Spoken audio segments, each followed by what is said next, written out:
పునరుద్ధానపు ఆరాధనలో నిన్ను స్తుతించడానికి, ప్రభువా నీ నామాన్ని గణపరచడానికి నీవు మాకిచ్చిన ఈ కృపను, నీవు మాకిచ్చిన ఒక సమయాన్ని, నీవు మాకిచ్చిన ఒక ధన్యతను బట్టి నీకు వందనాలు తండ్రి. ఒక 2025 సంవత్సరంలో మొదటి పునరుద్ధాన ఆదివారం దినము నుండి ఈ యొక్క సంవత్సరంలో చివరి పునరుద్ధాన ఆదివారం దినం వరకు మమ్మల్ని అందరినీ సజీవుల్లోకి చేర్చిన దేవా నీకే స్తుతులు స్తోత్రములు చెల్లించుకుంటున్నాం ప్రభువా. నీకే వందనాలు. నీకు ఎన్ని చెల్లించినప్పటికీ నీ ప్రేమను వర్ణించలేము, నీ కృపను వర్ణించలేము ప్రభువా. కాబట్టి నీ యొక్క అమూల్యమైన హస్తముల చోట మమ్మల్ని కాపాడుతున్న యేసయ్య నీకు వందనాలు తండ్రి. ఇంతవరకు ఈ యొక్క పాటల్లో, ప్రార్థనలో, సాక్ష్యాల్లో మీరు తోడు నడిపించారు తండ్రి. చెప్పిన సాక్ష్యాలు కూడా నీ సన్నిధాలు మీరు చేర్చుకోండి, దాని ప్రతిఫలాలు దయచేయండి. ఇప్పుడు వాక్యం విధిచుండగా తండ్రి, ఈ యొక్క చివరి పునరుద్ధానపు ఆరాధనలో, ఈ యొక్క సంవత్సరంలో నీ బిడ్డలకు కావలసిన ఆత్మీయమైన వర్తమానంతో మీరు మాట్లాడండి. నా నోటికి మరిగే ఉండి ప్రభు, నీ బిడ్డలకు కావలసిన, వారి కుటుంబాలకు కావలసిన, సంఘమునికి కావలసిన తన పెద్దవారికి, చిన్నవారికి, యవనస్తులకు, వృద్ధులకు తండ్రి ఎవరికి ఏ వాక్యం అయితే అవసరం నీ వాక్యం ద్వారా ప్రతి ఒక్క హృదయాలతో మీరు మాట్లాడి కృప చూపించి సహాయం దయచేయమని నజరేయుడైన యేసుక్రీస్తు నామములో అడిగి వేడుకుంటున్నాము తండ్రి, ఆమేన్. ప్రతి ఒక్కరు ఆమేన్ చెబుదాం. పరిశుద్ధ గ్రంథం నుండి లూకా సువార్త 17వ అధ్యాయము. పరిశుద్ధ గ్రంథం ప్రతి ఒక్కరు లూకా సువార్త 17వ అధ్యాయము 11వ వచనం భాగం మనం చదివినప్పుడు, ఆయన యెరూషలేమునకు ప్రయాణమైపోవచ్చు సమరియా గలిలయ మధ్యగా వెళ్ళుచుండగా, ఆయన ఒక గ్రామంలోనికి వెళ్ళుచుండగా 10 మంది కుష్ఠరోగులు ఆయనకు ఎదురుగా వచ్చి దూరముగా నిలిచి, యేసు ప్రభువా మమ్మల్ని కరుణించమని కేకలు వేసిరి. ఆయన వారిని చూచి, మీరు వెళ్ళి వారితో చెప్పాను. వారు వెలుచుండగా శుద్ధులైరి. వారిలో ఒకడు తనకు స్వస్థ కలుగుట చూచి గొప్ప శబ్దంతో దేవుని మహిమపరుచు తిరిగి వచ్చి ఆయన కృతజ్ఞతాస్తుతులు చెల్లించుచు ఆయన పాదములెద్ద సాగిలపడెను. వాడు సమరయుడు. చాలండి. దేవునికి స్తోత్రం కండి గాక. 2 చేతులు బట్టి దేవునికి స్తోత్రం చెల్లిద్దాం. హల్లెలూయా, హల్లెలూయా. మరి దేవుడు లూకా సువార్త 11వ అధ్యాయము మనం చదవబడిన 17వ అధ్యాయం 11వ వచనం మనం చదవబడిన ఈ యొక్క వాక్య భాగం మనందరూ కూడా మనం చాలాసార్లు విన్న వాక్య భాగమే. కాబట్టి మరి ప్రతి ఒక్కరు కూడా దేవుని యొక్క వాక్యం శ్రద్ధగా వినాలి. ఈ లూకా సువార్త మనం గమనించినప్పుడు ఇక్కడ మనకి ఎవరు కనిపిస్తున్నారు? 10 మంది కుష్ఠరోగులు మనకి కనబడుతున్నారు. ఎంతమంది చెప్పాలి అందరూ? ఎంతమంది? 10 మంది కుష్ఠరోగులు మనకి కనబడుతున్న. అందులో నిలబడతాము.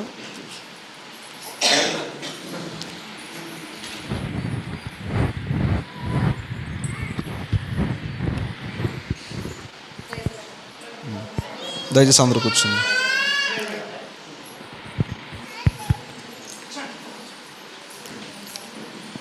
ఈ లూకా సువార్త మనం గమనించినప్పుడు యేసు ప్రభు వారు ఆయన సమరయ గలిలయ ప్రాంతం మధ్యలో ఆయన వెళ్తున్నప్పుడు ఆయనకి ఎదురుగా ఎంతమంది కుష్ఠరోగులు వచ్చారంటే? ఎంతమంది కుష్ఠరోగులు చెప్పాలి? ఎంతమంది కుష్ఠరోగులు? 10 మంది కుష్ఠరోగులు వచ్చారు. ఈ 10 మంది కుష్ఠరోగులు కూడా ఎవరికి ఎదురుగా వచ్చారంట? యేసు ప్రభు వారికి ఎదురుగా వచ్చారు. అంటే వారి కుష్ఠ వ్యాధితో బాధపడుతూ, వారికి శరీర సంబంధమైన వ్యాధితో బాధపడుతూ, వారి శరీరం వారు సహకరించుకోలేక వారు బాధపడుతున్నప్పుడు వారికి ఏం తెలిసింది? యేసు ప్రభు వారి దగ్గరికి వస్తే ఆయన మనకి ఏం చేస్తారు? ఆయన మనకి స్వస్థత కలిగ చేయగలడు. యేసు ప్రభు దగ్గరికి వస్తే ఆయన సంపూర్ణమైన ఆరోగ్యాన్ని మనకి కలిగ చేయగలడు.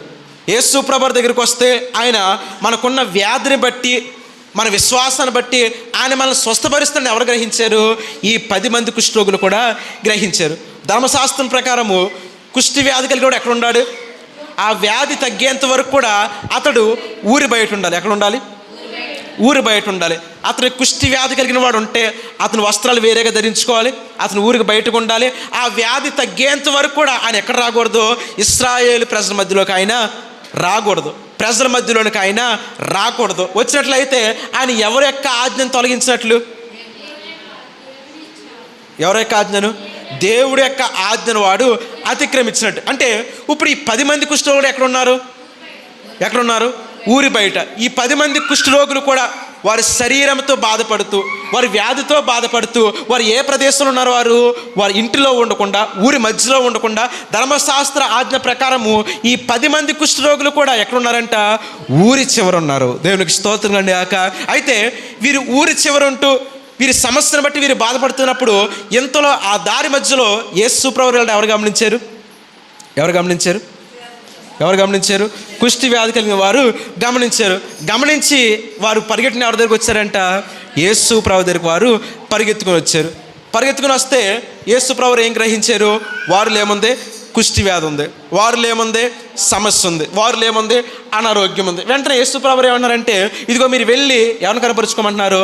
యాజకులు మీరు కనపరుచుకోండి అని ఎవరి మాట లెక్క చేశారు వారు?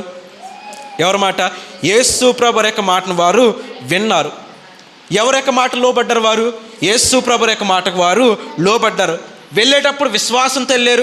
యేసు ప్రభు చెప్పారంటే ఖచ్చితంగా ఈ దారి మధ్యలో ఏదోటి జరుగుద్ది, లేదంటే యాజకుడి దగ్గరికి వెళ్ళిన తర్వాత ఏదోటి జరుగుద్ది, లేదంటే యాజకుడు ప్రార్థించిన తర్వాత మనకి స్వస్థత కలుగుద్దేమని వీరు ఏం చేశారు?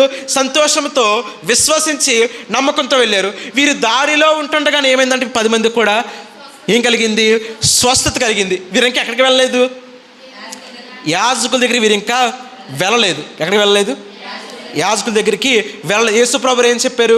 మీకు స్వస్థత కలగాలి, మీరు ఏం చేయాలంట? మీరు యాజకుల దగ్గరికి మీరు వెళ్ళండి, మీ శరీరాన్ని మీరు కనపరుచుకోండి అంటే వీరు ఏం చేశారు? అవును, యేసు ప్రభువు చెప్పారంటే ఖచ్చితంగా ఏం జరుగుద్ది? యాజకుల దగ్గరికి వెళ్ళమంటే ఆయన ప్రార్థించడమో, లేదంటే ఈ దారి మధ్యలో మనకు స్వస్థత కలగడమో, అక్కడికి వెళ్ళిన తర్వాత స్వస్థత కలగడమో, ఏదో ఒక మంచి కార్యం జరుగుద్దని ఎవరు విశ్వసించారు? ఈ 10 మంది కుష్ఠరోగులు కూడా విశ్వసించారు. వీరి దారిలో ఉంటుండే వీరికి ఏం కలిగింది? స్వస్థత కలిగితే ఈ 10 మందిలో ఎవడు వెనకొచ్చాడు? ఈ 10 మందిలో 10 మందికి మంచి ఆరోగ్యం వచ్చింది, 10 మందికి కుష్టి వ్యాధి పోయింది, 10 మందికి రోగం పోయింది, 10 మందికి జబ్బు పోయింది, 10 మంది కూడా ఆరోగ్యంతో ఉన్నారు. అయితే వీరికి ఆరోగ్యం వచ్చిన తర్వాత ఈ 10 మందిలో ఒక్కడు మాత్రం ఎవరి దగ్గరికి వచ్చి ఉన్నారు? యేసు ప్రభు దగ్గరికి ఆయన వచ్చి ఉన్నాడు. మిగిలిన 9 మంది కూడా వారికి ఆరోగ్యం కలిగిన తర్వాత ఎవరు మర్చిపోయారు? చెప్పలే, ఎవరు మర్చిపోయారు? యేసు ప్రభు అని. 10 మంది ఉంటే 10 మందిలో ఒక్కడు మాత్రమే అయ్యో దేవుడు నన్ను స్వస్థపరిచాడు, యేసు ప్రభు మాట వినగానే మేము ఎంతవరకు ఊరు బయట ఉన్నాము, యేసు ప్రభు మాట వినగానే ఎంతగానో మాకు ఆరోగ్యం కలిగింది, యేసు ప్రభు మాట వినగానే మాకు ఎంతగానో సంతోషం కలిగింది, మా శరీరం మరలా నూతన బలాన్ని పుంజుకున్నాయని ఈ 10 మందిలో ఎవడు మాత్రం విశ్వసించాడు? ఒక్కడు మాత్రమే విశ్వసించాడు. ఈ ఒక్కడు విశ్వసించి పరిగెత్తుకొని వచ్చి ఎవరి పాదాల మీద పడ్డాడు? యేసు ప్రభు పాదాల మీద పడి ఆయనకి ఏం చెల్లిస్తున్నాడంటే వాడు కృతజ్ఞతాస్తుతులు వాడు చెల్లించడం మనం చూస్తున్నాము. దేవునికి స్తోత్రం. ఏం చెల్లిస్తున్నాడు? కృతజ్ఞతాస్తుతులు వాడు చెల్లిస్తున్నాడు. మరి మిగిలిన 9 మంది ఏం చేశారు? మిగిలిన 9 మందికి ఏం లేదు. వారికి స్వస్థ వచ్చిన తర్వాత వారికి ఏం లేదు. యేసు ప్రభు అని వారు మర్చిపోయారు. వారికి ఆరోగ్యం కలిగిన తర్వాత ఎవరు మర్చిపోయారు? దేవుని వారు మర్చిపోయారు. వారి యొక్క అవసరం తీరిపోయిన తర్వాత వారు ఎవరిని మర్చిపోయారు? దేవుడిని మర్చిపోయారు.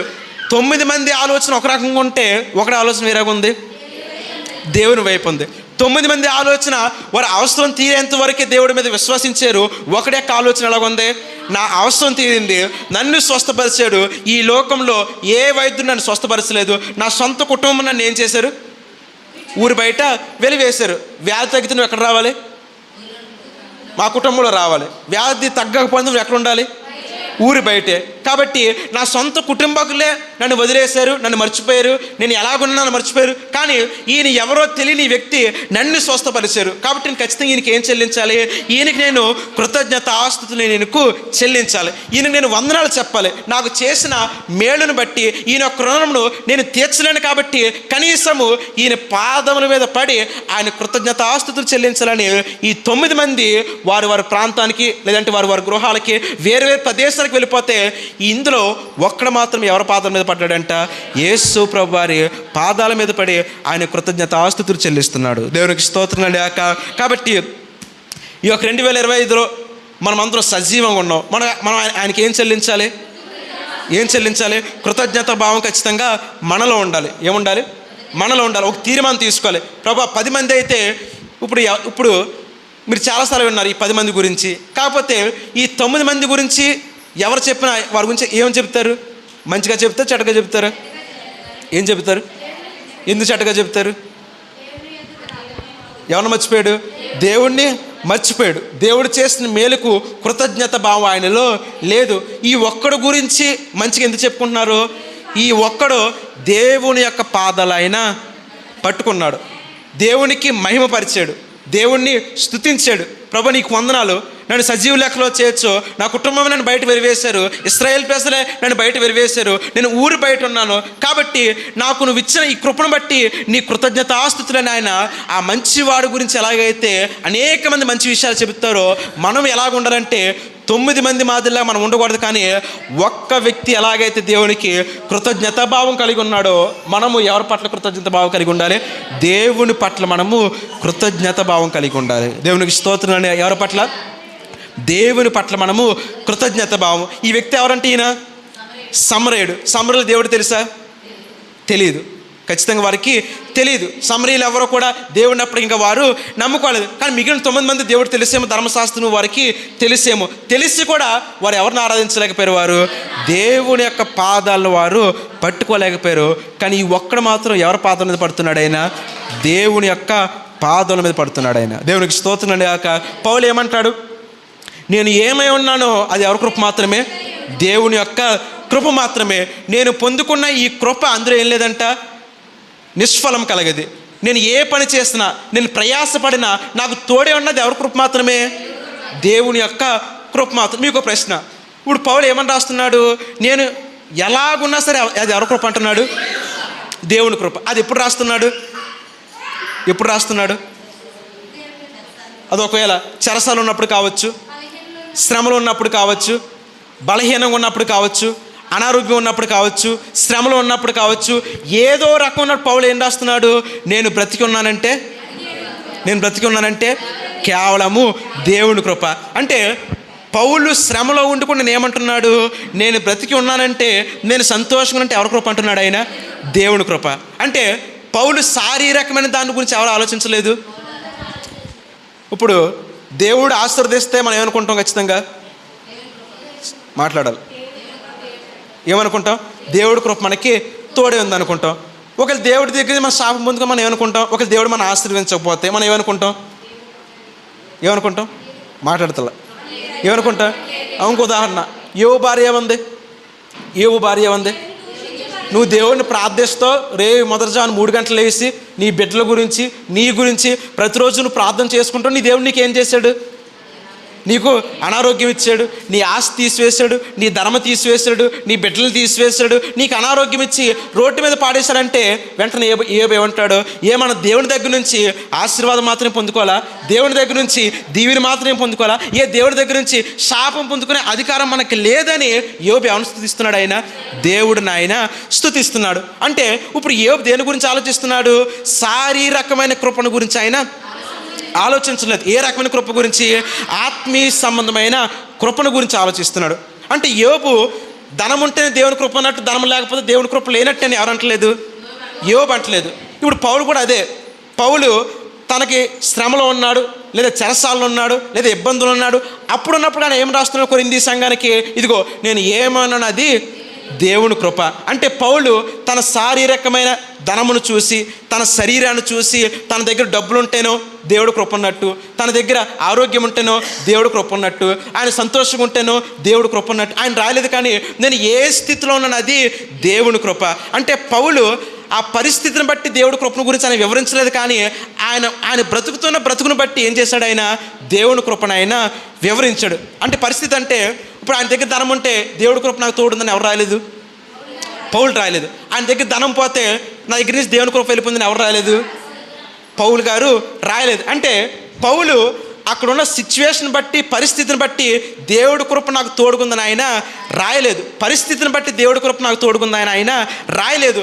నేను చెరసాల్లో ఉన్నా, ఇబ్బందుల్లో ఉన్నా, లేదంటే ప్రజల చేత నేను బాధపడుతున్నా, కొరడాల చేత నేను దెబ్బలు పడుతున్నా, ఎలా నేను బాధపడుతున్నా, ఈరోజు బ్రతికి ఉన్నానంటే కేవలం దేవుడి కృప అని పౌలు పరిస్థితిని బట్టి దేవుడి కృపను గురించి వివరించలేదు. కానీ ఆయన బ్రతికే విధానం గురించి, నేను ఊపిరి తీసుకుంటున్నానంటే దేవుని కృప అని ఆయన ఏం చేస్తున్నాడు? ఆయన బ్రతికే విధానం గురించి ఏం రాస్తున్నాడు? ఆయన దేవుని కృపను గురించి ఆయన వివరిస్తున్నాడు. దేవునికి స్తోత్రం అండి. కాబట్టి ఈరోజు మనం ఎలాగున్నామంటే అది ఎవరి కృప? దేవుని కృప. ధనం ఉంటేనే దేవుని కృప, ధనం లేకపోతేనే దేవుని కృప, ఆరోగ్యంగా ఉంటున్న దేవుని కృప, అనారోగ్యంగా ఉంటున్న దేవుని కృప కాదు. మనం ఈరోజు సజీవ లెక్కలోకి చేర్చబడి ఉన్నామంటే, ఈరోజు ఊపిరి తీసుకుంటున్నామంటే అది ఎవరి కృప మాత్రమే?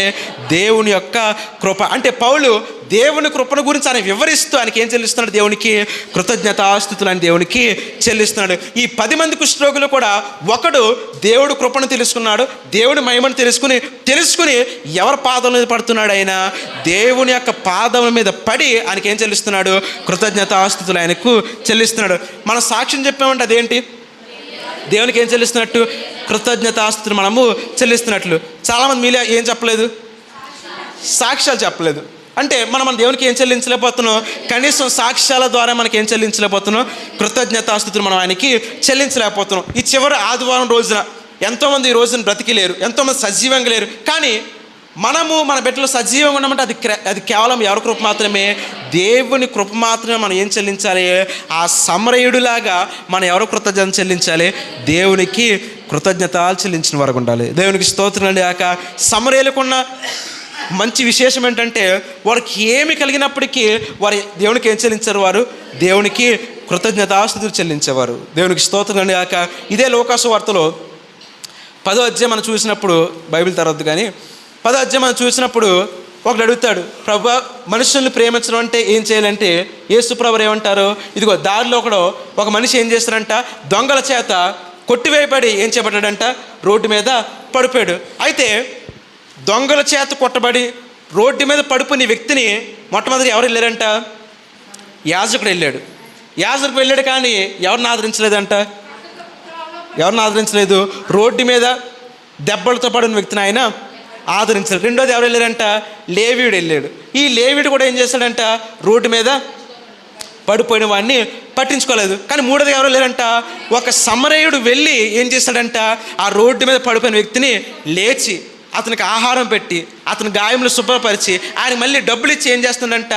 ఆ మంచి వ్యక్తికి ఏం చేస్తున్నాడు? ఆయన ఉపకారం చేశాడు. అంటే ఇప్పుడు ఎవరు కృతజ్ఞత భావం కలిగి ఉన్నారు? సమరయుడికి మంచి పనులు చేసే మంచి లక్షణము, సహాయం చేసే గుణము, కృతజ్ఞత గుణం ఎవరిలో ఉంది?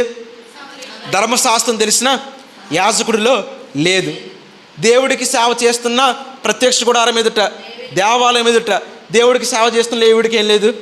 కృతజ్ఞత భావానికి లేదు. కానీ దేవుని వాక్యం ఏంటో, ధర్మశాస్త్రం ఏంటో తెలియని వ్యక్తి, రోడ్డు మీద పడిపోయిన వ్యక్తికి ఏం చేస్తున్నాడు? ఆయన కృతజ్ఞత భావంతో అతనికి ఏం చేస్తున్నాడు? సహాయం చేస్తున్నాడు. అంటే ఇప్పుడు సమరయులు ఏముంది? మనం మొట్టమొదటి చెప్పుకున్న ఆ 10 మంది సమరయులు ఏముంది? కృతజ్ఞత భావం ఉంది. రెండోసారి చెప్పుకున్న ఈ సమరయులు ఏముంది? కృతజ్ఞత భావము వీరిలో ఉంది. అంటే వీరికి కృతజ్ఞత భావం దేవుడి వాక్యం తెలియకపోయినప్పటికీ, ధర్మశాస్త్రం గురించి దేవుడి గురించి పూర్తిగా తెలియకపోయినప్పటికీ వీరిలో ఏముంది? ఇతరులకు సహాయం చేయాలని కృతజ్ఞత భావము వారిలో ఉంది. దేవుడు మనకు మేలు చేస్తే ఆయన కృతజ్ఞతాస్తుతులు చెల్లించాలని భావం ఎవరిలో ఉంది? సమరయుల్లో ఉంది. కాబట్టి మనం నేర్చుకోవాల్సిన విషయం ఏంటంటే, ఏదో 2 వారాలకు ఒకసారో 3 వారాలకు ఒకసారో సంవత్సరానికి ఒకసారో మనం దేవుని సన్నిధికి రావడం కాదు, కానీ మనము సమరయుడిలాగా దేవుడికి ఏం చెల్లించాలి? కృతజ్ఞత భావం మనము కలిగి ఉండాలి. ఏ భావం కలిగి ఉండాలి? కృతజ్ఞత భావం మనము కలిగి ఉండాలి. ప్రకటన గ్రంథము 7వ అధ్యాయము, ప్రకటన గ్రంథం 7వ అధ్యాయము, ప్రతి ఒక్కరు ప్రకటన గ్రంథం 7వ అధ్యాయము 11వ వచనం మనం చదివినప్పుడు 11వ వచనం బాగుండే దేవదూతలు అందరూ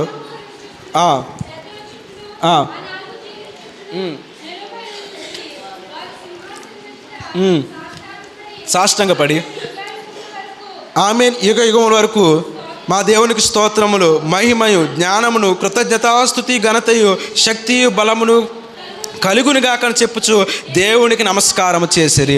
దేవునికి స్తోత్రం కలుగునిగాక. 2 చేతులు పెట్టి దేవునికి స్తోత్రం చెల్లిద్దాం. ఇప్పుడు ఈ ప్రకటన గ్రంథము మనం చదువుకున్న ఈ ప్రకటన గ్రంథం 7వ అధ్యాయం మనం చదివినప్పుడు ఇది ఎక్కడ జరుగుతున్న సంభాషణ? ఎక్కడ జరుగుతున్న సంభాషణ? పరలోకంలో జరుగుతున్న సంభాషణ. ఈ పరలోకంలో అనేక లేగాలి, త్వరగా లేగాలి.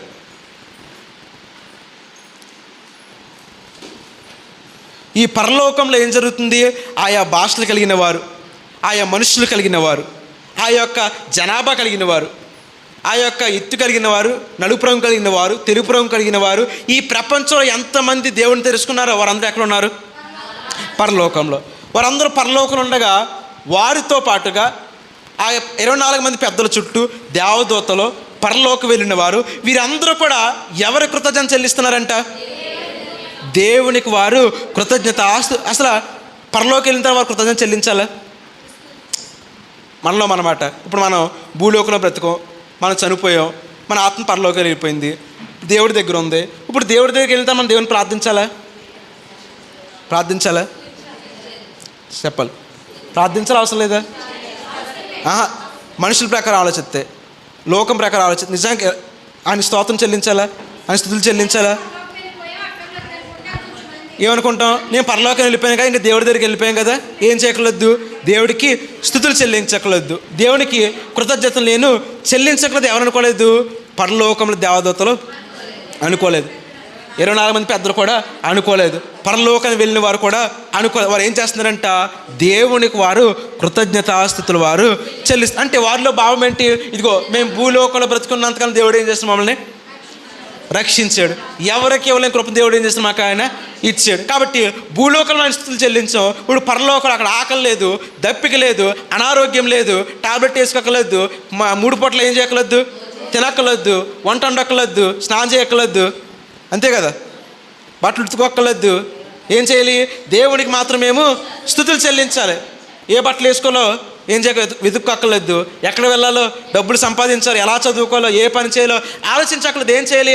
మేము భూలోకంలో ఉన్నంతసేపు శ్రమ పడ్డాం, శరీరం గురించి శ్రమ పడ్డాం, దేవుడి గురించి శ్రమ పడ్డాం. ఇప్పుడు దేవుడు సంతోషం ఇచ్చినని వారు దేవునికి ఏం చెల్లిస్తున్నారు? పరలోకంలో వారికి కృతజ్ఞతాస్తుతులు దేవుడు చెల్లిస్తున్నారు. అంటే మనము కూడా దేవుని సన్నిధికి వచ్చినప్పుడు లేదా మనం ఎక్కడున్నా, ఏ స్థితిలో ఉన్నా, మనం ఆయనకి ఏం చెల్లించిన వారికి ఉండాలి? దేవునికి మనము కృతజ్ఞతాస్తుతులు మనము చెల్లించిన వారికి ఉండాలి. ప్రభు, నేను ఈ స్థితిలో ఉన్న కేవలము నీ కృప, నేను బ్రతికున్నానంటే కేవలం నీ కృప, నేను ఇలాగున్నానంటే కేవలం నీ కృప. కీర్తనలు 150 కీర్తనలో అందులో సగం పైన కీర్తనలో అందులో ఏమంటే కృతజ్ఞత కలిగిన కీర్తనలు. అక్కడ మోషే రాసిన కీర్తనలో కావచ్చు, దావీదు రాసిన కీర్తనలో కావచ్చు, వారి కుమారులు అనేక మంది రాసిన కీర్తనలు ఏమంటే అందులో కూడా సొలొమోను రాసిన కీర్తనలో కావచ్చు, అనేక కీర్తనలు ఏమంటే కృతజ్ఞత భావము కలిగి ఉన్నారు. అంటే ఇప్పుడు దేవుడు వారిని ఉన్నతమైన స్థాయిలో నిలబెట్టాడంటే ఊరికి నిలబెట్టేశాడా? దావీదుని ఊరికి నిలబెట్టేశాడా? గొర్రెల కాపురు ఉన్నవాడు ఊరికి నిలబెట్టేశాడా? ఏం చేశాడు? కృతజ్ఞత. కీర్తన 9 అధ్యాయం ఇంటికి వెళ్తా చదవండి. కీర్తన 9 అధ్యాయం ఎందుకు రాశాడు దావీదు?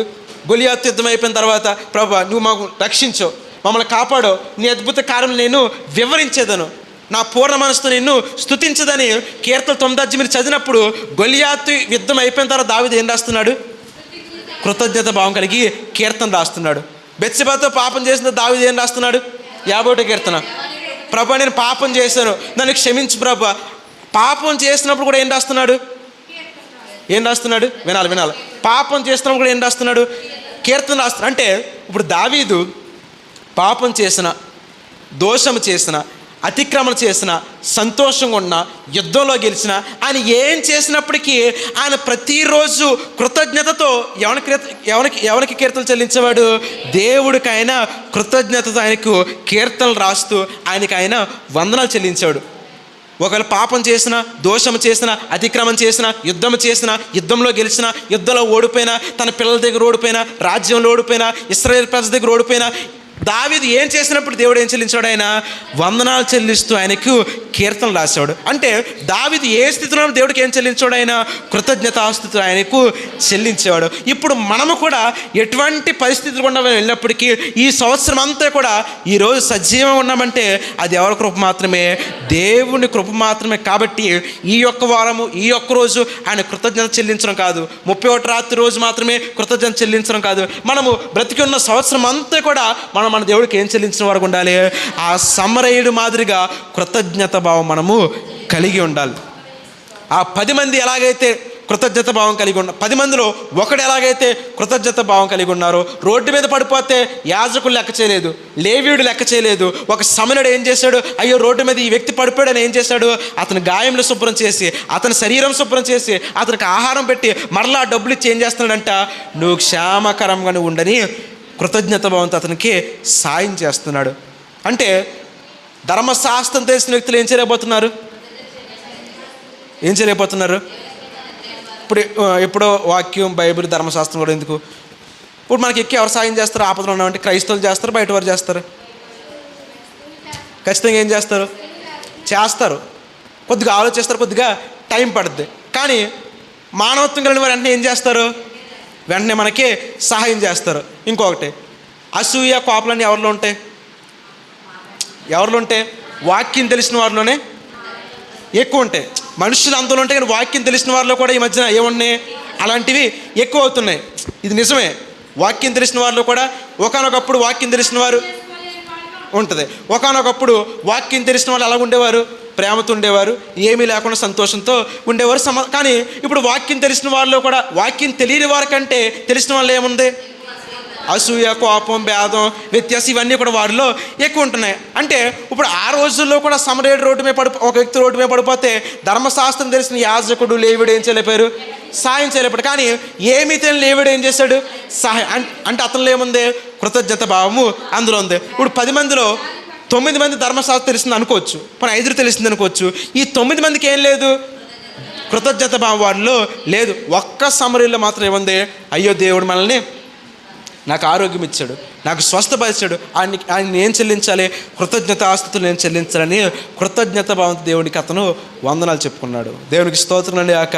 కాబట్టి వాక్యం అంటున్న మనం అందరం కూడా, మనం ఎలా ఉన్నప్పటికీ, ఏ పని చేస్తున్నప్పటికీ, ఏ స్థితిలో ఉన్నప్పటికీ మనం దేవునికి ఏది చెల్లించడం అనకూడదు? కృతజ్ఞత భావం లేని వారికి ఎప్పుడైనా కూడా ఉండకూడదు. ఆపద వస్తున్న దేవుని సందులో పాదన పడిపోవడము, శ్రమ వస్తున్న దేవుని సందులో పాదన పడిపోవడము, శ్రమ తీరిపోయిన తర్వాత ఓ ప్రార్థన పెట్టేసుకుని మరలా ఎప్పటిలాగా ఉండిపోతే అది దేవునికి కృతజ్ఞత భావం కలిగినది. అటువంటి విశ్వాస జీవితం దేవునికి ఇష్టమైనది కాదు. కాబట్టి మనం ఎలాగుండాలి? పౌలు ఏ స్థితిలో ఉన్నప్పుడు కూడా ఆయనకి ఏం చెల్లించాడు? దేవునికి కృతజ్ఞతాస్తుతులు. పౌలుకి దేవునికి ఒకటే కాదు, ఆయనకి ఎవరో సహాయం చేసినప్పటికీ పత్రిక చివరిలో ఏం రాశాడు ఆయన? మీరు పౌలు పత్రికలు చదివితే అక్కడ గలతీ రాసిన పత్రిక కావచ్చు, కొరింథీ రాసిన పత్రిక కావచ్చు, రోమిల్ రాసిన పత్రిక కావచ్చు, మీరు చివరి అధ్యాయాలు చివరి వచనం చదివితే నాకు సహాయం చేసిన మీ అందరూ కూడా వారి పేర్లతో సహా పౌలు ఏం చేసిన వారికి కృతజ్ఞత చెల్లించేవాడు. ఇదిగో ఆకులాకి నా కృతజ్ఞతలో, ప్రిస్కులాకి నా కృతజ్ఞతలో, లోకాకి నా కృతజ్ఞతలో, తిమోతికి నా కృతజ్ఞతలో, ఎపఫ్రాకి నా కృతజ్ఞతలో, నాకు సహకరించిన మీ అందరూ కూడా పౌలు ఏం చేసేవాడు? కృతజ్ఞతలో. దేవుడికి చెప్పేవాడు, తర్వాత ఎవరు చెప్పేవాడు? అతనికి సహాయం చేసిన ప్రతి మనుషుడికి పౌలు ఏం చెల్లించేవాడు?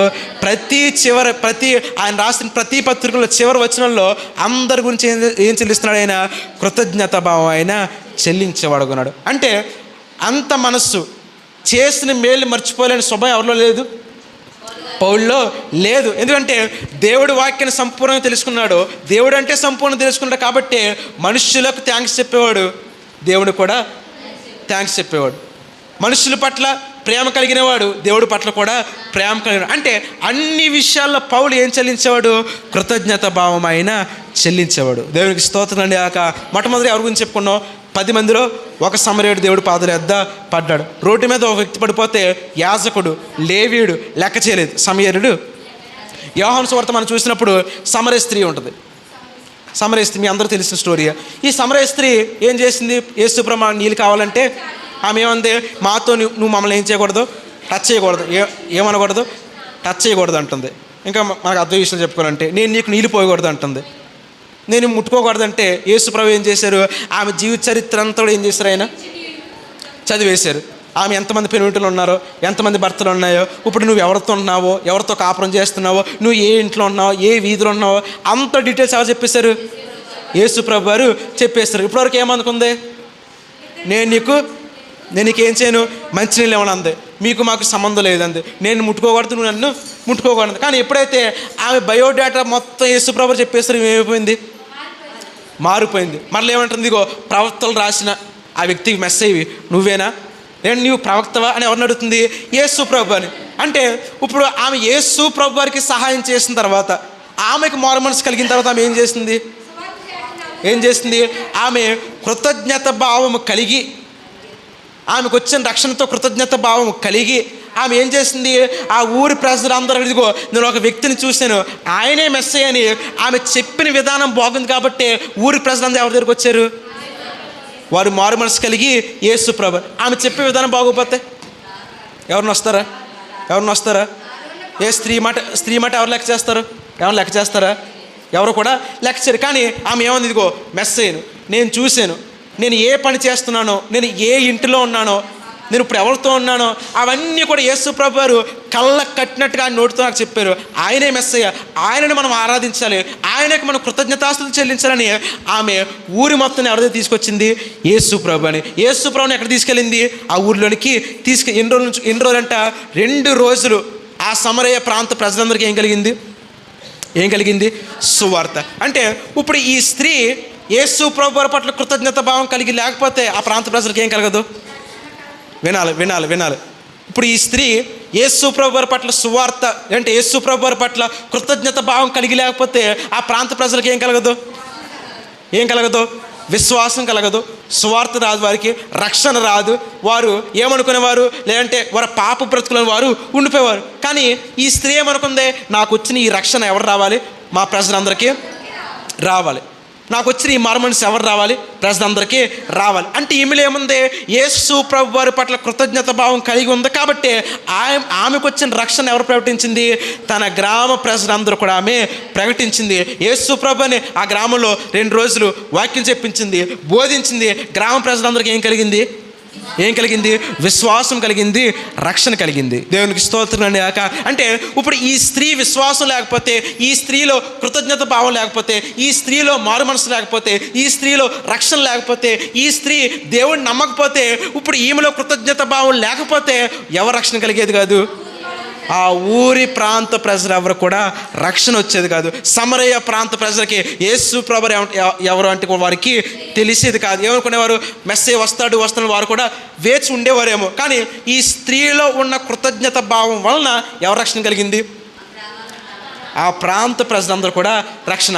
మీరు ప్రతిరోజు ఏం చేస్తున్నారు? ప్రతి వారము గృహ కూడికలు మీరు పెడుతున్నారు. అంటే మీకు కలిగిన రక్షణ మీరు కృతజ్ఞత భావంతో మీరు ఏం చేస్తున్నారు? చెల్లిస్తున్నారు. మనం ఎర్రవారం వెళ్ళాం, ఎక్కడ ఎలా తిరిగాం? అక్కడే క్యారస్ మనము చేసాం. ఒకే 20 గృహాలు మనము దర్శించాం. అంటే ఎందుకు దర్శించాం? సువార్త. అంటే అక్కడ ఎవరు ఉన్నారు? రానక్క వాళ్ళిద్దరు రాణిలే, వాళ్ళిద్దరు ఉన్నారు. ఇప్పుడు వారిద్దరి వల్ల ఆ ప్రాంత ప్రజలకు ఏం జరుగుతుంది? సువార్త ఉంది. వారిద్దరి వల్ల వారికి ఏం కలుగుతుంది? రక్షణ కలుగుతుంది. అంటే ఇప్పుడు మనలో కృతజ్ఞత భావం లేకపోతే మనం ఆయనకి ఏం చెల్లించలేము? సువార్తను మనము ప్రకటించలేము. అపోస్తులు ఉన్నారు, అపోస్తుల్లో ఇస్కరియోతు ఏం లేదు, అతనిలో కృతజ్ఞత భావం లేదు కాబట్టే దేవుడిని ఆయన అమ్మివేశాడు. ఒక రకంగా అది ప్రవచనము.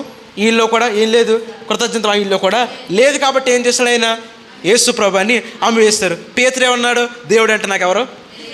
ఎన్నిసార్లు బొంకాడు? 3 సార్లు. బొంకినప్పటికి మళ్ళీ ఏం చేశాడు? ప్రభు నేను తప్పు చేశాను. ఆయన కృతజ్ఞత భావం మళ్ళీ ఎవరి పాదం మీద పడ్డాడు? దేవుడు పాదాల మీద వారు పడ్డాడు. అంటే అపోస్తులు అందరూ కావచ్చు, తర్వాత మారిన వారు కావచ్చు, వీరందరికీ కృతజ్ఞత భావం కలిగి ఉంది కాబట్టే వారు ఎవరిని సేవించారు? వారు దేవుడిని వారు సేవించారు.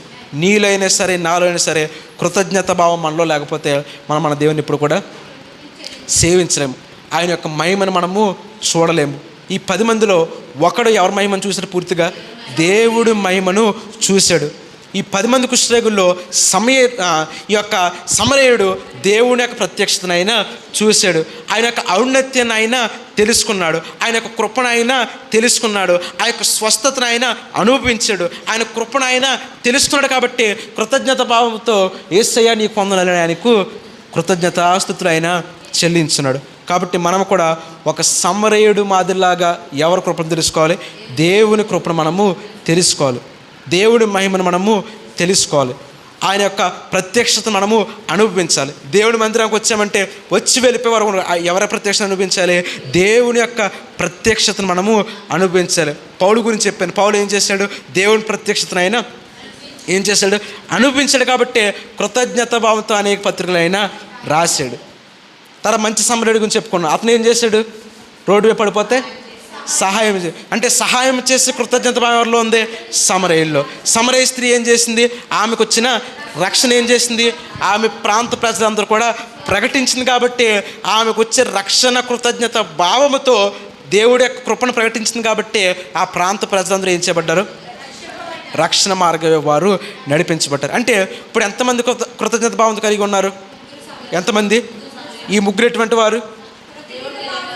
మొట్టమొదటిగా వారు కృతజ్ఞత భావం కలిగిన వారు. ముగ్గురు కూడా సమరయులు. ముగ్గురు కూడా ఏం తెలీదు, ధర్మశాస్త్రం గురించి వారికి తెలియదు. వారు ఎవరి కోసం వేచి ఉండేవారు? మెస్సయ్య కోసం వారు వేచి ఉండే. అంటే ఈ ముగ్గురు కూడా వీరు ఏం చెల్లించారు? దేవునికి కృతజ్ఞత చెల్లించారు. ఏం చెల్లించారు?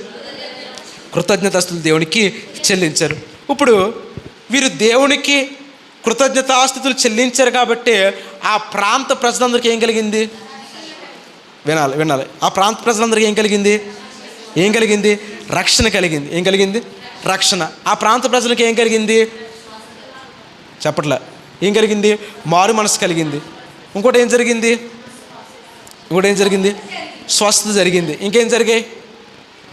మాట్లాడాలి. ఇంకేం జరిగాయి? ఎంతమంది గురించి చెప్పుకున్నాం మనం?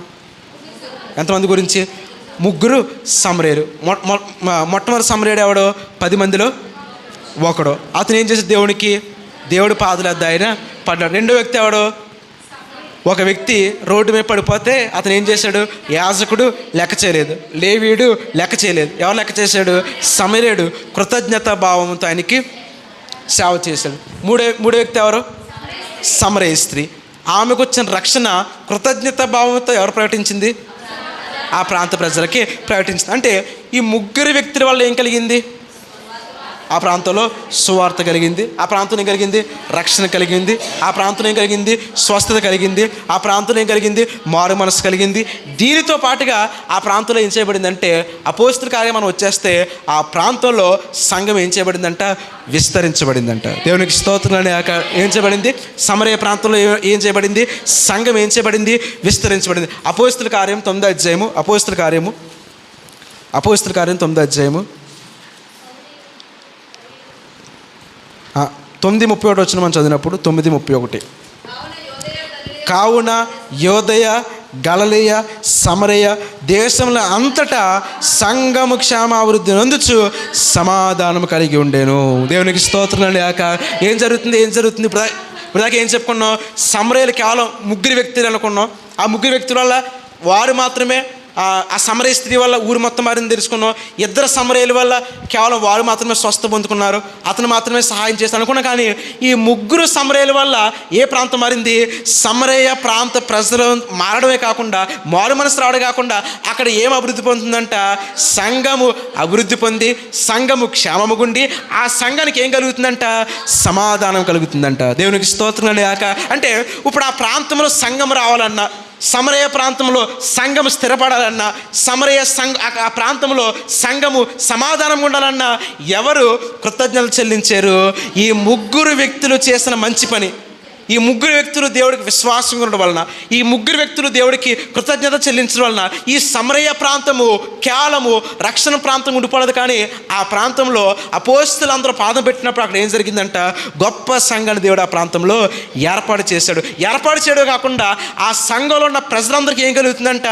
సమాధానం కలుగుతుందంట, అభివృద్ధి కలుగుతుందంట. ఆ సంఘంలో ఉన్న ప్రాంత ప్రజలందరూ కూడా ఏం చేయబడుతున్నారంట? దేవుని కృపలో వారు ప్రతిరోజు క్రమంగా వారు శారీరకంగా, ఆత్మీయంగా వారు ఏం పొందుతున్నారంట? అభివృద్ధి పొందుతున్నారంట. దేవునికి స్తోత్రం. ఏం పొందుతున్నారు? అభివృద్ధి. ఇప్పుడు మన సంఘము కొన్నాం. ఇప్పుడు సంఘం అంతా మనకి ఆయనకి ఏం చెల్లించాలి? మనము ఏం చెల్లించాలి? సంఘం రాజంటి చక్కగా సాక్ష్యం చెప్పారు. ఏం చెప్పారు? మన సంఘం అంతా ఒకే మాట మీద ఉండాలి, ఏమున్నా ఇక్కడే మాట్లాడుకోవాలి, ఎటువంటి సమస్యలు ఉన్నా, ఎటువంటి సందేహాలు ఉన్నా, ఎటువంటి ప్రశ్నలు ఉన్నా, ఏమన్నా అందరూ ఏం చేయాలి? ఇక్కడే మనం మాట్లాడుకోవాలి, ఇక్కడే ఏక మనసుతో మాట్లాడుకోవాలి, ఒకే ప్రేమతో ఉండాలి, మన మధ్యలో ఏముండకూడదు? భేదములు ఉండకూడదు, మన మధ్యలో ప్రేమతో ఉండాలని ఒక మంచి సాక్ష్యం మనం విన్నాం. అంటే ఇటువంటి భేదం లేని సంఘం పట్ల దేవుడు ఏం చేస్తాడు? కృతజ్ఞత కలిగిన సంఘం పట్ల దేవుడు ఏం చేస్తాడు? ఆయన సమాధానం ఆయన మొట్టమొదటి దయచేస్తాడు. ఈ సమాధానం వచ్చిన తర్వాత మనం ఎవరి యొక్క వృద్ధిని సంపాదించుకుంటాము? దేవుని యొక్క వృద్ధిని, దేవుని యొక్క క్షేమముని, దేవుని యొక్క ఆత్మని ఏం చేయగలుగుతాం? ఇక్కడ సంపాదించగలుగుతాము. దేవునికి స్తోత్రం. అంటే ఇప్పుడు సమరయ ప్రాంతంలో సంఘం ఏర్పాటు చేయబడిందంటే అపోస్తలులు వెళ్ళిపోయి సువార్త ప్రకటించిన మాత్రాన సంఘం అక్కడ ఏర్పాటు చేయబడలేదు. ముందుగా ఎవరి శ్రమ ఉంది? సమరయ స్త్రీ శ్రమ ఉంది. ఆ సమరయుడికి రక్షణ ఉంది. ఆ సమరయుడు చేసిన మంచి పనుల వల్ల ఎవరు రక్షణ కలిగింది? ఆ ప్రాంత ప్రజలందరూ, ఆ ప్రాంతంలో ఏర్పడింది ఒక సంఘం ఏర్పడింది. దేవునికి స్తోత్రం. ఉదాహరణ మీకు ఇంకా అర్థం అవ్వాలంటే ఉదాహరణ చెప్తా. మన సోమవారం ఉంది, మన ఊరు ఉంది. ఇప్పుడు మన ఊరిలో చర్చ్ లేదు, ఏం లేదు అనుకోండి, సంఘం లేదనుకోండి. సంఘం లేదనుకుంటే యేసు ప్రభు ఎలా వచ్చారు? వస్తున్నప్పుడు ఆ రోడ్డు మీద ఎవరు ఉన్నారు? 10 మంది ఉన్నారు. 10 మంది కుష్ఠరోగులు ఉన్నారు. అందులో ఈ 10 మంది కుష్ఠరోగుల్లో ఒక వ్యక్తి 10 మంది ఏం చేయబడ్డారు? యేసు ప్రభు మాకు ఈ బాధ ఉంది స్వస్థపరచంటే ఏం చేయబడ్డారు? 10 మంది స్వస్థపరిచాడు. ఒకడెళ్ళి ఏం చేశాడు? యేసు ప్రభు పాదరద్ద పడి ఆయన ఏం చేశాడు? కృతజ్ఞత భావంతో దేవుడు పాదరద్ద పడి ఏం చేశాడు? సువార్తను వాడు ప్రకటించాడు. ఇప్పుడు ఇంకో వ్యక్తి ఉన్నాడు, రోడ్డు మీద ఏదో యాక్సిడెంట్ అయింది అనుకోండి, ఒక పాస్టర్ వెళ్ళిపోయాడు, ఒక యాజకుడు వెళ్ళిపోయాడు, లేవీడు వెళ్ళిపోయాడు, ఎవరు ఏం చేయలేదు? లెక్క చేయలేదు. ఒక సమరుడు ఏం చేశాడు? అతను లేవనెత్తి డబ్బులు ఇచ్చి అతనికి ఆహారం పెట్టి ఏం చేశాడు? పంపించేశాడు. అంటే అతను చేసిన మంచి ఎవరు చూశారు? దేవుడు చూశాడు, లోక ప్రజలు చూశారు. అంటే అతను కృతజ్ఞత భావంతో ఏం చేశాడు? మంచి పని చేశాడు. మూడో వ్యక్తి ఏం చేశాడు? స్త్రీ. ఈ స్త్రీ ఏం చేసింది? ఇప్పుడు ఉదాహరణకి యేసు ప్రభు మన ఊర్లో ఏముంది? ఏరు ఉంది. ఆ ఏరు దగ్గరికి యేసు ప్రభు వచ్చిన నీళ్ళు ఇవ్వంటే ఆ స్త్రీ ఏముంది? చెప్పాలి, ఏమంది ఆ స్త్రీ? మీకు నీళ్ళు ఏమన్నా. అప్పుడు యేసు ప్రభు ఏం చెప్పేశారు? మీ బయోడేటా మొత్తం ఏం చేస్తాడు ఆయన? ఇప్పుడు ఉదాహరణకి మా అమ్మ వెళ్ళింది అనుకోండి, మీరు వద్దులే, మా అమ్మ అక్కడ వెళ్ళింది అనుకోండి, అక్కడ నీళ్ళు తోడుతుంది. యేసు ప్రభు వచ్చి ఏమన్నా నీళ్ళు పోయామంటే మా అమ్మ ఏముంది? మీకు మాకు సంబంధం లేదా అంది. అప్పుడు యేసు ప్రభు ఏం చెప్పారు? ఇదిగో నీ భర్త పేరు ఇస్సాకు, నీ కుమారుడి పేరు పరంజ్యోతి, మీ అమ్మాయి పేరు శాంతి, మీ అల్లుడి పేరు సాంసన్. ఏం చేశారు ఆయన? ఇప్పుడు ఎవరిలో మారు మనసు కలిగింది? ఈవిడలో మారు మనసు కలిగి ఈవిడ ఏం చేసింది? సువార్తను ప్రకటించింది. ప్రకటించడం వల్ల ఎవరిని తీసుకొచ్చింది? యేసు ప్రభు నా ఊరిలో తీసుకొచ్చింది. అంటే ఇప్పుడు ఎంతమంది ఉన్నారు? 3 వ్యక్తులు కూడా ఒకే ప్రాంతానికి చెందినవారు. ఈ 3 వ్యక్తులు 3 రకాలుగా ఎవరి పట్ల కృతజ్ఞత భావం కలిగి ఉన్నారు? దేవుడి పట్ల. 3 రకాలుగా ఈ వ్యక్తులు ఎవరిని దర్శించారు? యేసు ప్రభుని వారు దర్శించారు. ఈ 3 వ్యక్తులు చేసిన ప్రార్థన, వీరి విశ్వాసం, వీరి కృతజ్ఞత భావము ఆ ప్రాంతంలో, అంటే ఉదాహరణకి మన ఊరిలో ఏం ఏర్పడింది? గొప్ప సంఘాన్ని దేవుడు ఏం చేశాడు? ఏర్పాటు చేశాడు. సంఘం ఏర్పాటు చేయడం కాకుండా ఆ సంఘంలో ఏం కలుగుతుందంట? సమాధానము, క్షేమము, అభివృద్ధి, విస్తరణ. దేవునికి స్తోత్రం. కాబట్టి ఈ యొక్క సంవత్సరం ముగుస్తుంది కాబట్టి, వచ్చే సంవత్సరం ఎదుర్కొంటున్నాం కాబట్టి, నూతన సంవత్సరం ఎదుర్కొంటున్నాం కాబట్టి, ఈ సమరయ పట్టణ ప్రజలు ఎలాగైతే కృతజ్ఞత భావం కలిగి ఉన్నారో మనము ఎవరి పట్ల కృతజ్ఞత భావం కలిగి ఉండాలి? దేవుడి పట్ల కృతజ్ఞత భావం. ఎప్పుడైతే దేవుడి పట్ల కృతజ్ఞత భావం కలిగి ఉంటామో అప్పుడే దేవుడిచ్చి సమాధానం పొందుకుంటాం, అప్పుడే దేవుడిచ్చి సంతోషం పొందుకుంటాం, అప్పుడే దేవుడిచ్చు క్షేమాన్ని పొందుకుంటాం, అప్పుడే దేవుడిచ్చు అభివృద్ధిని మనం పొందుకుంటాము. దేవునికి స్తోత్రం అని కాక.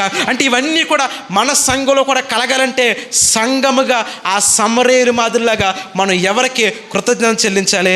దేవునికి మనము కృతజ్ఞతలు చెల్లించిన వారికి ఉండాలి. దేవునికి స్తోత్రం అని కాక. చివరిగా ఇంకో మాట చెప్పిన వాక్యాన్ని ముగిస్తాను. ఇదే అపోస్తల కార్యం 8వ అధ్యాయము 14వ వచనం మనం చదివినప్పుడు 14వ వచనం, సమరయ వారు దేవుని వాక్యం అంగీకరించినని యెరూషలేములోని అపోస్తులు విని పేతురును యోహానును వారి యొద్దకు పంపిరి. వీరు వచ్చి వారు పరిశుద్ధాత్మ పొందవాలని వారి కొరకు ప్రార్థన చేసిరి.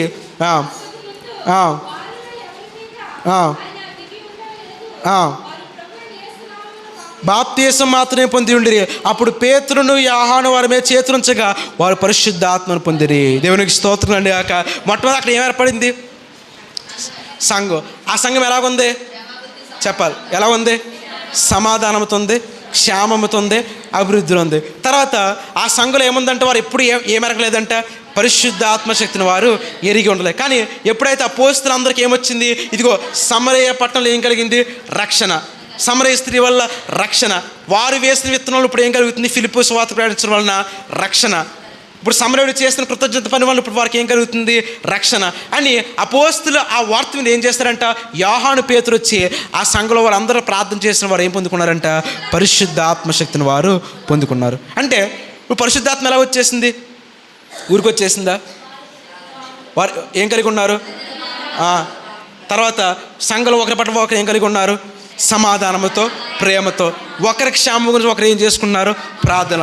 ఒకరి కృప గురించి ఒకరు ఏం చేసుకున్నారు? ప్రార్థన. ఒకరే ఆ క్షేమాభివృద్ధి గురించి, లేదంటే వారు యజమానులు చేసే ఉద్యోగాలు, వ్యాపారాల గురించి ఏం చేసుకున్నారు? ప్రార్థన. అంటే ఈ ఐక్యత వలన వారి మధ్యలోకి ఏమొచ్చింది?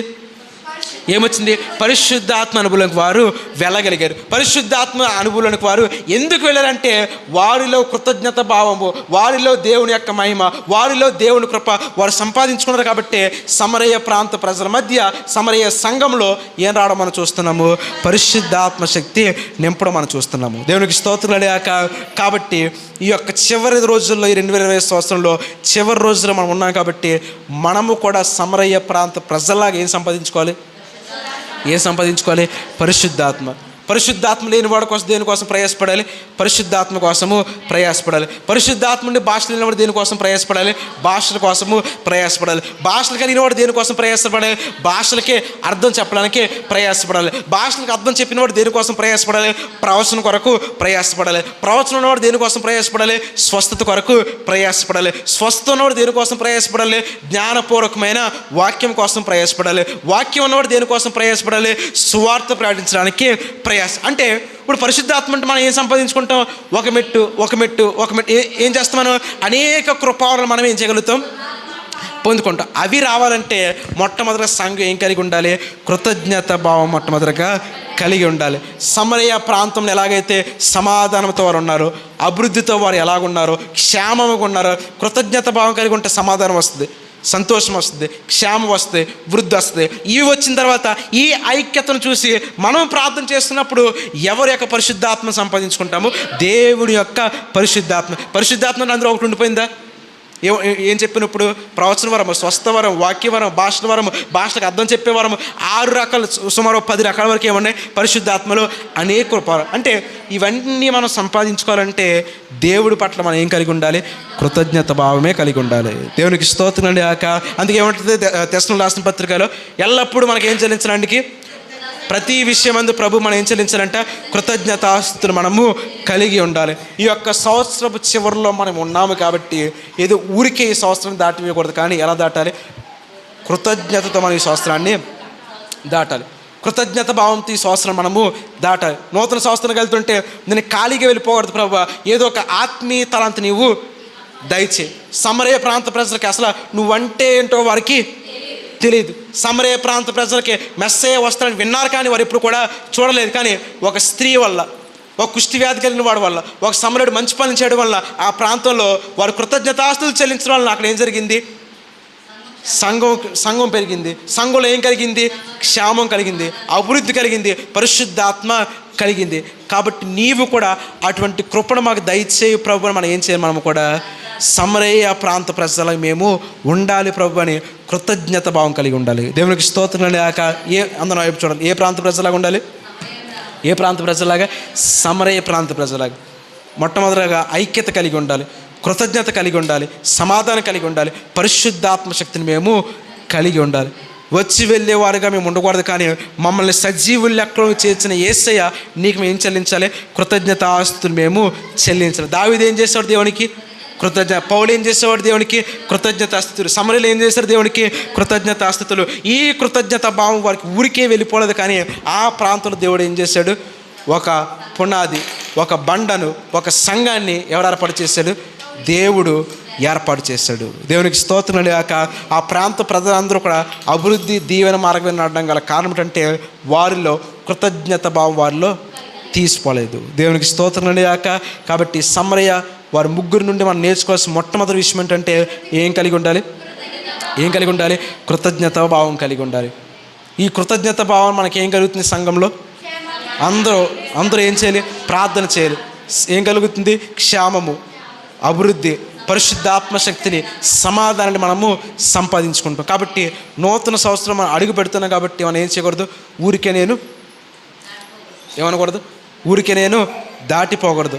ఏం చెల్లించి ప్రభువా కృతజ్ఞత భావంతో ఏదో ఒక కృపను నీవు నాకు దయచే ప్రభువుని ప్రార్థన చేయాలి. ఏదో ఒక ఆత్మీయ తలంతా నీవు నాకు దయచే ప్రభువుని ప్రార్థన చేయాలి. సమరయ ప్రాంత ప్రజలకు వచ్చిన ఆ మహిమ, ఆ తేజస్సు, ఆ పరిశుద్ధాత్మశక్తి నీవు నాకు దయచే ప్రభువా, నేను పొందుకోవాలి ప్రభువా, నేను కృతజ్ఞతగా నీ సన్నిధిలో నేను వేడుకుంటున్నానని మనము కూడా ప్రార్థన చేస్తున్నప్పుడు ఎవరి కృపను సంపాదించుకుంటాము? దేవుని కృప మనము సంపూర్తిగా సంపాదించుకోగలుగుతాము. దేవునికి స్తోత్రం లేక. కాబట్టి మనలో ఏం తగ్గిపోకూడదు? కృతజ్ఞత భావం ఎన్నడూ ఎప్పుడు కూడా తగ్గిపోకూడదు, విడిచిపెట్టకూడదు. మనం ఎలాగున్నప్పటికీ మన యొక్క శారీరకమైన ఆకృతిని బట్టి దేవుడికి ఏం చెల్లించకూడదు? కృతజ్ఞతలు పౌలు ఏం చేశాడు? ఆ పరిస్థితిని బట్టి కృతజ్ఞత చెల్లించలేదు, కానీ ఆయన యొక్క స్థితిని బట్టి దేవునికి కృతజ్ఞత చెల్లించలేదు. కానీ నేను బ్రతికి ఉన్నానంటే అది కేవలము దేవుని కృప. కాబట్టి అనారోగ్యంగా ఉన్నా, ఆరోగ్యంగా ఉన్నా, బిజీగా ఉన్నా, బిజీ లేకపోయినా, వ్యాపారం ఉన్నా, వ్యాపారంలో ఉన్నా లేకపోయినా, ఉద్యోగం చేసినా చేయకపోయినా మనం ఏం చెల్లించాలి? దేవునికి ఎల్లప్పుడూ కూడా కృతజ్ఞత భావం మాత్రమే కలిగి ఉండిన వారు ఉండాలి. దేవునికి స్తోత్రం లేక. కాబట్టి నూతన సంవత్సరం ఏం తీసుకోవాలి? నేను ఇప్పుడు చెప్పలే, 31 చెప్తా ఏ తీర్మానం తీసుకోవాలో. కాబట్టి మనం ఏం చెల్లించాలంటే ప్రతి విషయం దేవునికి కృతజ్ఞత భావం. ఈ కృతజ్ఞత భావం ఊరికే వెళ్ళిపోదు, కానీ మన వల్ల ఏం దీవించబడాలి? ఈ ఊరు దీవించబడితే ఆటోమేటిక్గా ఏం దీవించబడుద్ది? సంఘం దీవించబడుద్ది. సమరయ స్త్రీ వల్ల ఏం చేయబడింది? ఆమె ఒక్క దాని వల్ల ఆ ఊరంతా కూడా ఏం చేయబడింది? రక్షణ మార్గం వైపు నడిపించింది. ఆమె యొక్క సువార్త వలన ఆ ప్రాంతంలో ఏం చేయబడింది? సంఘం ఏర్పరచబడింది. ఆ సంఘం వల్ల వారికి ఏం కలిగింది? సమాధానం కలిగింది. కాబట్టి మన విశ్వాసం, మన కృతజ్ఞత భావం వలన మన గ్రామంలో కూడా ఏం ఏర్పరచబడాలి? ఇంకా సంఘం ఏం చేయబడాలి? సంఘాలు ఉన్నాయి, ఏం చేయబడాలి? విస్తరించబడాలి. అనేక నూతన ఆత్మలు రావాలి. అంటే అవి రావాలంటే మనము కృతజ్ఞత చెల్లించే విధానం మార్చుకోవాలి. మన దేవునికి ఆరాధన చెల్లించే విధానం మార్చుకోవాలి. మునుపటి ఉండిన విశ్వాసం మాదిరిగా ఇంకేం చేయాలి? ఇంకా ఉన్నతమైన విశ్వాసం నేను ఉండాలి. మునుపటిగా ఉదాహరణకి ముందు సంవత్సరం 2 పాటలు పాడితే వచ్చే సంవత్సరం 2 పాటలు పాడాలనుకోవాలి. ఎన్ని పాడాలి? 3 మీరు పాడతారులే టైం కానీ, 3 పాడుకోవాలి. ముందు సంవత్సరం అరగంట ప్రార్థన చేస్తే వచ్చే సంవత్సరం ఏమనుకోవాలి? గంట. ముందు సంవత్సరం సంఘం లేటుకు వస్తే వచ్చే సంవత్సరం ఏమనుకోవాలి? ముందుకు వెళ్ళాలి. ఒక అరగంట లేటుకి వెళ్తే వచ్చే సంవత్సరం ఏమనుకోవాలి? అరగంట ముందు దేవుని సన్నిధిలో. గంట లేటుకు వస్తే ఏమనుకోవాలి? గంట ముందు. ముందు వద్దులే, సమయానికి వస్తా చాలు నాకు. ఏమనుకోవాలి? సమయానికి ప్రభు ఏదో ఒకటి ఏం చేయాలి? మునుపటి దానికంటే ఏం చేయాలి? మనము రెట్టింపు ఉండాలి. ఇంకా ముందు సంవత్సరం కంటే ఇంకా మనం ఏం చేయకూడదు? తగ్గిపోకూడదు. ఈ సమరయ ప్రాంత ప్రజలు అలాగే తగ్గిపోలేదు. ఏం చేయాలి? ఇప్పుడు కూడా ఒకవేళ తగ్గిపోతే ఆ ప్రాంతం ఏర్పడదు. సంఘం ఖచ్చితంగా అక్కడ ఏర్పాటు అవ్వదు. వారు తగ్గలేదు కాబట్టి, ప్రతిరోజు దేవుని వారు ఎదిగారు కాబట్టి గొప్ప సంఘాన్ని, గొప్ప మహిమను, దేవుడి క్షేమను వారు చూడగలిగారు. కాబట్టి సమరయ ప్రాంత ప్రజలకు ఇచ్చిన మహిమ, పరిశుద్ధాత్మశక్తి, సమాధానం దేవుడు మన సంఘాలు కానీ దయచేయనుగాక. 3 సమరయులు ఎలాగైతే కృతజ్ఞత భావం కలిగి ఉన్నారో, 3 సమరయులు ఎలాగైతే దేవుడి పట్ల విశ్వాసం కలిగి ఉన్నారో, అటువంటి విశ్వాస జీవితము దేవుడు మనకి, మన కుటుంబాలకి అనుగ్రహించునుగాక. దేవుడు మనకు తోడి నడిపించునుగాక. ఆమేన్. అందరూ తలలు వంచి ప్రార్థన చేసుకుని చిన్న ప్రార్థన. మహాపరిశుద్ధుల, మహిమోన్నతుల యేసయ్యని కొందనాలు ప్రభు. ఇంతవరకు కొన్ని మాటలు